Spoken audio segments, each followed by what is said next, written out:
Salut à tous et bienvenue sur la chaîne de Custom Rider. Aujourd'hui, on se retrouve pour une nouvelle vidéo où on va s'occuper de plusieurs points sur la Audi 80. Oui, tout à fait.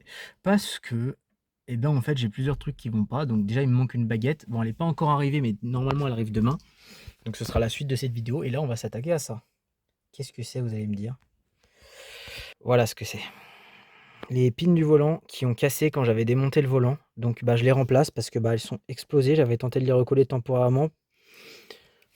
Et du coup, j'en ai racheté, mais cette fois-ci des renforcés en ABS. J'espère que ça passe. J'en ai commandé 2 sets au cas où ça le fasse pas. Donc j'ai même des nouvelles vis avec, donc c'est top. Je vais quand même garder les anciennes. Et du coup là, il faut que j'arrive juste à extraire les morceaux qui sont restés là-dedans en fait, tout simplement. Donc je vais juste m'amuser, je pense, à les péter avec mon tournevis jusqu'à ce que ça sorte. Et éplucher un peu la colle qui reste, parce que j'avais recollé ça pour pouvoir rentrer quand même avec avec un klaxon. Et parce que ça c'est abject d'avoir ça comme ça dans la voiture. Et donc là, normalement, je devrais au moins pouvoir redémonter assez facilement le volant, au besoin. Donc c'est plutôt cool.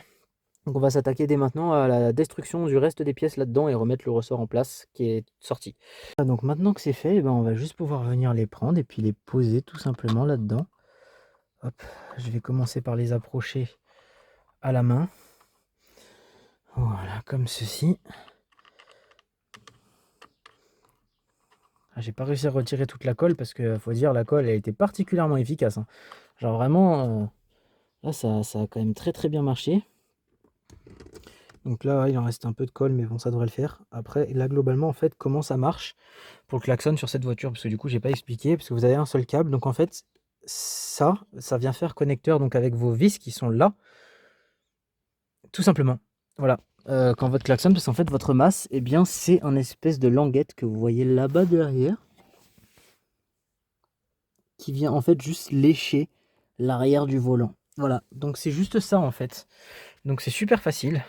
Voilà, ça y est, c'est monté, c'est serré, impeccable. Normalement, ça devrait être carré, en espérant que ça fasse bien contact, parce qu'il y a un peu de peinture sur les vis quand même. Donc heureusement, elle dépasse quand même, parce que j'avais peur que ça dépasse pas. Mais normalement, c'est censé marcher. Voilà, ils disent que ça marche, donc moi, je vais faire un essai. Puis si jamais je dois le renlever et que ça casse, dans ce cas, je mettrai les anciennes vis qui sont là. Et qui, pour le coup, j'en suis sûr, feront contact sans aucun problème. J'hésite même à le faire maintenant, parce que je me pose la question. Mais bon, on n'a pas 50 solutions. Et de toute façon, vu qu'ils sont renforcés, ils ne devraient pas casser. Et au pire, j'en ai un set de plus si vraiment c'est la crise. Donc, faut pas oublier de rebrancher ça, sinon votre klaxon ne marchera juste pas du tout. Et puis maintenant, on va juste, paf, le clipser dedans. Voilà, c'est fait. Il est bien en place. On a effectivement bien les ressorts qui s'activent. Par contre, ouais, ça fait vraiment bizarre. Alors, j'espère que ça marche, du coup, le klaxon. Bon, il n'y a qu'un seul moyen de le savoir. Et ça marche pas. Les vis ne font pas contact. Voilà. Voilà. Ah non, non, vraiment, les vis font pas du tout contact. Donc là, je suis baisé. Je suis obligé de les retirer. Parce que la languette lèche. Et donc, je vais devoir tout enlever à nouveau. Et puis, j'espère que ça va pas casser. Et puis, je vais changer les vis. Pas le choix, en tout cas, cool de m'avoir fourni des vis pas bonnes, merci. Bon, du coup, ils ont tenu effectivement leur promesse d'être solides, puisque aucun d'entre eux n'a cassé, et j'ai remis, du coup, les anciennes vis, qui normalement devraient nous faire un beau contact. Donc, sur ce, on va bien le remettre. Alors du coup, petite astuce que vous l'enlevez, parce que souvent, on ne sait pas trop comment le retirer. En fait, ce que vous allez faire, c'est que vous allez attraper les coins de votre pièce, comme ça, avec vos deux mains, une de chaque côté ici, et vous allez tirer doucement jusqu'à entendre un clac qui sera le passage du premier cran ici. Ensuite, vous faites ça avec le deuxième, puis le troisième, puis le quatrième, et vous refaites la même chose pour faire sauter cette fois-ci le deuxième cran, et ainsi de suite de chaque côté. Et normalement, tout sort sans difficulté. Alors, cependant, vu que c'est effectivement une vieille voiture et que les plastiques seront très vieux, il y a de grandes chances pour qu'ils cassent quand même, surtout que c'était réputé pour être très fragile à l'époque, c'est pas une nouveauté. À ce moment-là, ce que vous faites, si vous jamais devez en recommander, ou même recommandez-en si vous comptez démonter votre volant, regardez sur les sites en Allemagne. Vous tapez des sites en Allemagne, genre par exemple eBay, vous cherchez pas .fr, vous cherchez .de pour Deutschland.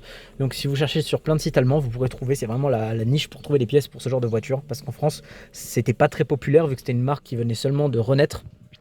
Donc on n'en trouve pas beaucoup en France, mais en Allemagne, c'est une mine d'or. Et donc maintenant, c'est fait. On l'a remis, on n'a pas oublié de remettre le câble dedans, parce que sinon ça ne va pas marcher. Et maintenant, ça remarche. Un peu mal, mais ça remarche quand même. Bon, c'est bien, au moins j'ai retrouvé un klaxon, c'est déjà pas mal. Je pense qu'il faut vraiment que j'appuie bien au milieu pour que ça fonctionne, mais au moins maintenant j'ai un klaxon. Donc, maintenant que ça c'est terminé, on va pouvoir attendre que la baguette arrive et aller la récupérer. Bon, alors on est chez moi, on est le soir, donc on est censé faire la baguette et je désespère un peu parce que j'ai payé la baguette quand même 95 balles. Je l'ai reçue et il y a un truc qui est pas tout à fait comme prévu. Les images parleront à ma place. Je sais pas si vous captez, mais un peu de travers. Bon, ça se voit peut-être pas vu comme ça, mais si je l'aligne là, avec le tapis qui lui est parfaitement droit, voilà. Donc ça ne se monte pas sur la voiture parce qu'elle est complètement tordue et que je n'arrive pas à la détordre.